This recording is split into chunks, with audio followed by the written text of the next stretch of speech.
Tug of war number 6 is sight versus sound. Now, when we studied the map of the human brain, we studied the auditory association area, Broca's area, Wernicke's area, and the dorsolateral prefrontal association area, where visual imaging happens in the mind, in the part of the brain connected to the ear. Now, when implanting an associative memory into the mind of his dog, why did Pavlov choose to use sound rather than sight? Because it's easier, that's why. You can close your eyes, but you cannot close your ears. You do not see unless you are watching, but you hear even when you're not listening. Sight and sound are pulling us two different ways. Sound is utterly irresistible. Your eyes will scan things and you do not see some of the things you saw.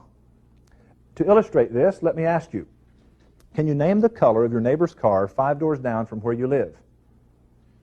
Now, you drive past that car dozens of times a week. You drive past that car every time you come or go from your house. But you can't name the color of that car.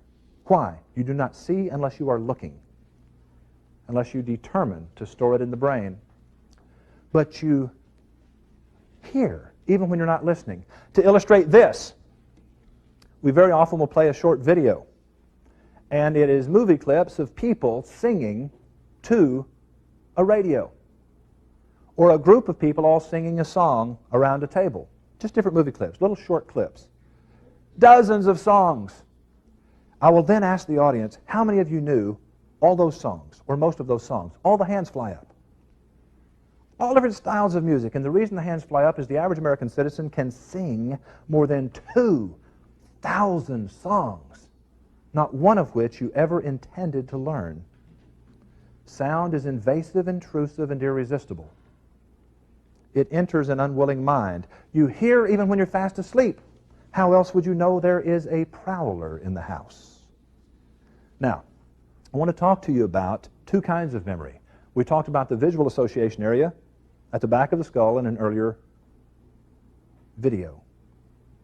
Now let's talk about the auditory association area, where sound enters the mind.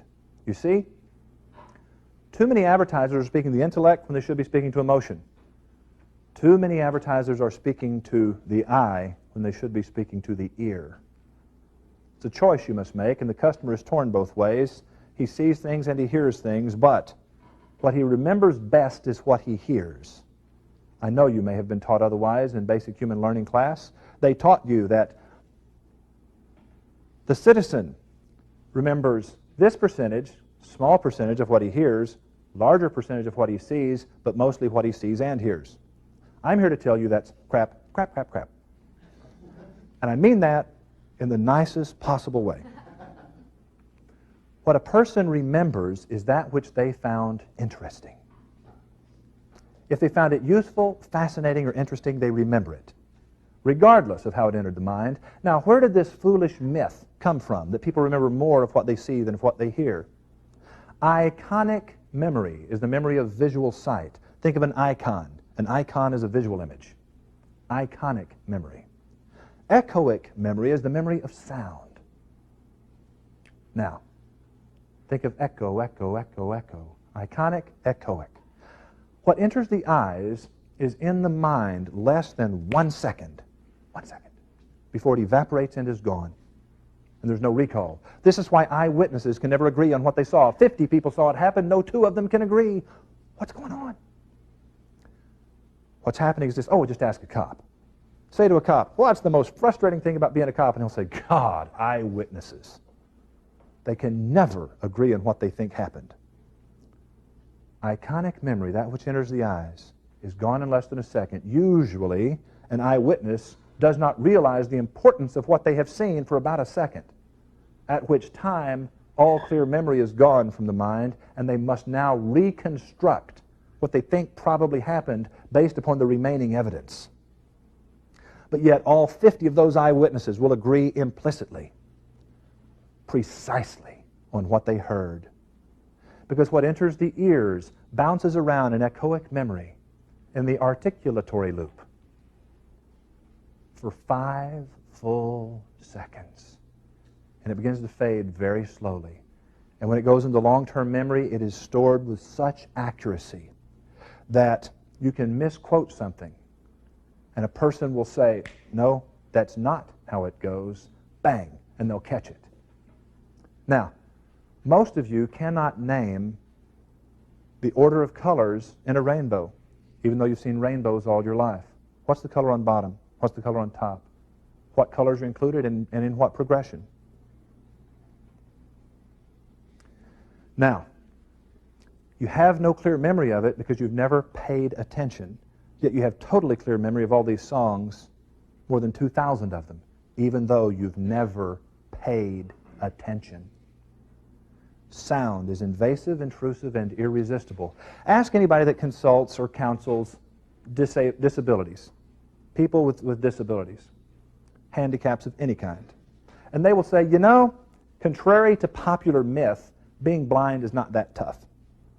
Being deaf is devastating. Being deaf is vastly, vastly more difficult than being blind.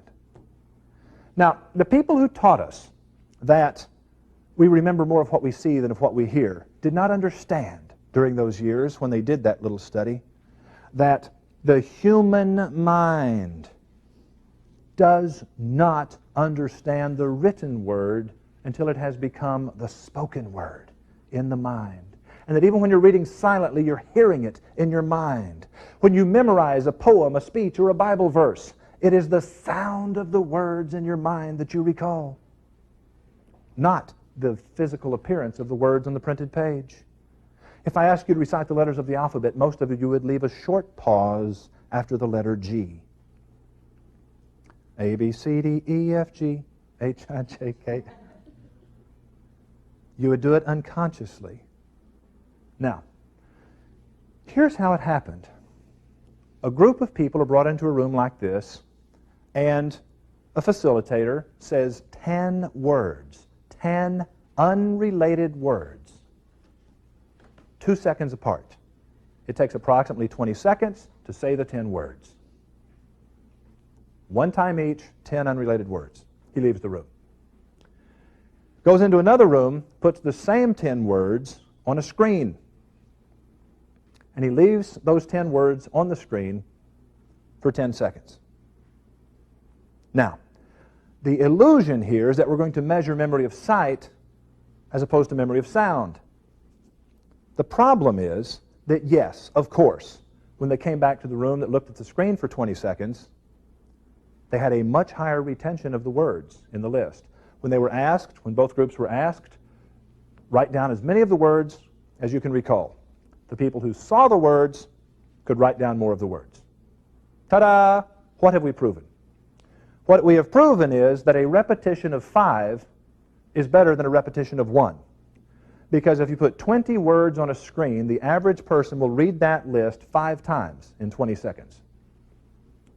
They heard the words in their mind. They chanted those 10 words 5 times during the 20 seconds the words were on the screen. They heard the words 5 times, the other group heard the words once. Oh, gee, I'm surprised. Somebody hears something 5 times, they have better retention than if they hear it once. And they've been lying to America, not realizing they were lying. But they will quote, did you know what? They only recently figured out that 30 years ago, some knucklehead scientist put a decimal point in the wrong place and that spinach is not nearly as good for you as they previously thought. Decimal point in the wrong place. Hey, what are we going to do with all these Popeye cartoons? Spinach ain't that good for you. Likewise, were you ever taught about the 4 basic food groups? The only thing that proves is it proves the era in which you went to school. That was the 5th of the food grouping. See, it started out as the 12 basic food groups, and it was a 7 basic, and then it was a 5 basics, and it was a 4 basic food groups, and then it became, in the 70s, believe it or not, the hassle-free food guide, as you could only have in the 70s. And then it became the hassle-free guide. And then 4 basic food groups is passé. We're four things past it now. And now they've decided it's a pyramid. There was a food wheel, and now it's a pyramid. Hey, I'm here to tell you, disabuse yourself of all this stuff that you were taught about how you remember more of what you see than of what you hear. It isn't true. Neurologists know that it isn't true. I know it isn't true. And as advertising professionals, you need to know it isn't true. Even when you're advertising visually, it is the sound of the words that are critical. In the mind, the printed word has no meaning. Now, iconic memory stores visual data. Echoic memory stores information as sound. Echoic memory is much more trustworthy, much more long-term, much more easily recalled, and with greater accuracy. Now, frankly, my dear, I don't give a damn. Who said that? Rhett Butler. What was the movie? Now, we weren't talking about old movies, were we? We weren't talking about the Deep South. I had given you no recall cue whatsoever. You simply saw the words on the screen. You heard them from my mouth. Frankly, my dear, I don't give a damn. Bam! Immediate associative memory. You remember what he said, even though you have not seen him say it any less times than you've heard him say it. I promise you cannot tell me what was on the screen when those words left his mouth. The words are stuck in your mind forever. So, everybody remembers, if you're old enough, the Winston jingle, Winston tastes good like a cigarette should. Now, congratulations, because it was January 1st, 1971, when the federal government outlawed the use of sound to sell tobacco. They gave the tobacco companies unlimited freedom, absolute, unconditional, unlimited freedom to use visual advertising in any method they chose. Now, the federal government said you can't use TV and you can't use radio, you can't use sound.